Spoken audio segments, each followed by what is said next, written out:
Алтынбаев Ержан 17-сі күні кешкісін Астана қаласына шыққам. Адасып түнде жол таппай Бетпақдалға түсіп кеттім.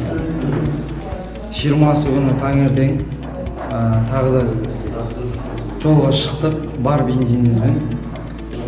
Кішкене жүрдік, тағына бір антенн шықты. Сол жерден антенн шыққан жерден біздің бензиніміз де таусылды.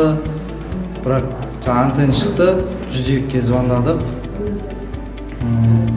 Сонымен 102-ден жігіттер Өтешев Дидар деген жігіт көмектесіп, әуелі алда, екінші сол кісінің көмегімен бүгін осы жер келіп, жолға шығып, Аллаға шүкір, қарнымыз тоқ, уайымыз жоқ болып, осы барша сотрудниктердің барлығына ризамын.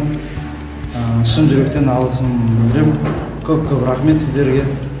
Алла разы болсын.